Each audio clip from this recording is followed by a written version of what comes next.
আসসালামু আলাইকুম রহমতুল্লাহ। প্রিয় বন্ধুগণ,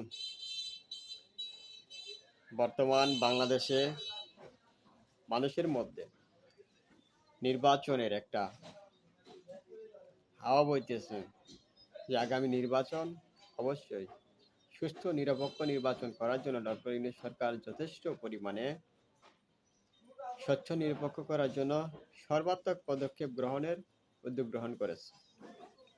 তো সেদিক থেকে আমরা মনে করি, যেহেতু উদ্যোগ গ্রহণ করেছে এবং আরও উদ্যোগ গ্রহণ করবে, সেদিক থেকে সুস্থ নিরপেক্ষ সুন্দর একটা স্বচ্ছ নির্বাচন উপহার দেবে বাংলাদেশের মানুষকে। এটা আমাদের আশা এবং প্রত্যাশা। সেই সাথে আমাদের যে জুলাই সনদের পক্ষে হানা ভোট আছে, যে জাতীয় নির্বাচনের মধ্যে হানা ভোটের মধ্যে অবশ্যই আমি বাংলাদেশের সকল জনগণকে দেশের স্বার্থে, রাষ্ট্রের স্বার্থে, দেশের জনগণের স্বার্থে, রাষ্ট্রের কল্যাণে জুলাই সনদের পক্ষে সকলেই হ্যাঁ ভোট দেবেন। হয়তো ভোট দিতে যদি একটু সময় লাগেও, তবে আমি মনে করব আপনারা সকলেই অবশ্যই জুলাই সনদের পক্ষে হ্যাঁ ভোট দিবেন, যেন যারাই বিজয়ী হয় তারা যেন জুলাই সনদ বাস্তবায়ন করতে বাধ্য হয়। কারণ এই জুলাই সনদ বাস্তবায়ন হওয়া মানেই হলো বিপ্লবকে পরিপূর্ণরূপে বৈধতা দেওয়া। আর জুলাই সনদ বাংলাদেশকে একটি নতুন বাংলাদেশের দিকে নিয়ে যাবে, যেখানে দলীয়করণ মুক্ত, চাঁদাবাজ মুক্ত, বৈষম্য কোনো প্রকার থাকবে না, যোগ্যতার ভিত্তিতে চাকরি হবে এবং প্রত্যেকটা মানুষই তার নিজের নৈতিক অধিকার সে ফিরে পাবে।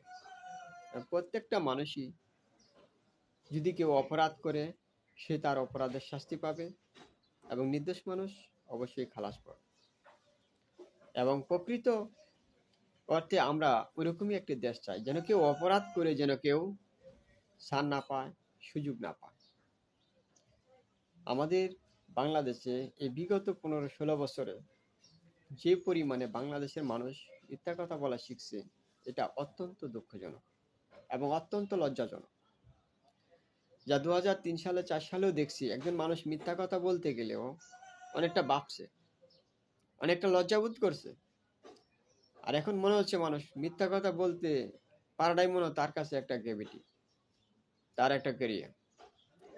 মানুষ এতটা নিচে নেমে গেছে আর এতটাই নির্লজ্জতার পরিচয় দিচ্ছে। আমরা আশা করব, আমরা যেহেতু বাংলাদেশে বেশি পার্সেন্টই মুসলিম, যে 96%-এরও বেশি মুসলিমের সংখ্যা, তো সেজন্য আমরা মুসলিম হিসাবে আমাদের যে দায়িত্ব কর্তব্য, আমাদের যে নীতি নৈতিকতা ও আদর্শ, সেটা যেন আমরা সঠিকভাবে সকলেই মেনে চলার চেষ্টা করি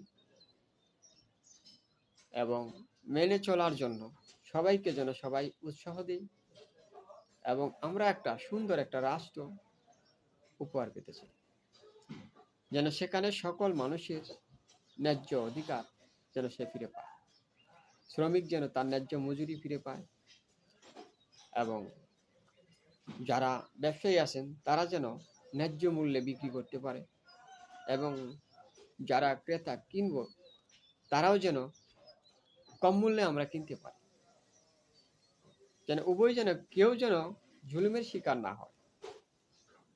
আমরা এরকম একটা সুন্দর, শান্তি ও সমৃদ্ধিপূর্ণ একটি বাংলাদেশ চাই, যেখানে সম্প্রীতি থাকবে। হিন্দু হোক, বৌদ্ধ হোক, খ্রিস্টান হোক, মুসলমান হোক, সবাই আমরা মানুষ হিসাবে সবাইকে সবাই শ্রদ্ধা করব, সম্মান করব, ভালোবাসব। দেশের একজন নাগরিক হিসাবে আমরা এরকমই আশা করি এবং এরকম একটা দেশ গড়ার লক্ষ্যে আমরা চাই।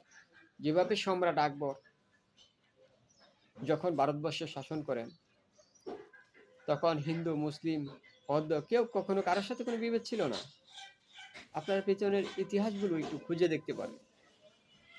সম্রাট আকবরের সময় হিন্দুরা মুসলিমদের সাথে এতটাই আন্তরিকতা ছিল, যেন মায়ের পেটে ভাইয়ের মতো ছিল তাদের সম্পর্ক। কখনো বিভাজন তৈরি করেন না। আমরা চাই, আশা করি বাংলাদেশটা এরকম একটা শান্তিপ্রিয় ও সমৃদ্ধিপূর্ণ সুন্দর একটা বাংলাদেশ আমরা পাবো। সে আশা নিয়েই, সে আশা প্রত্যাশাই আমাদের।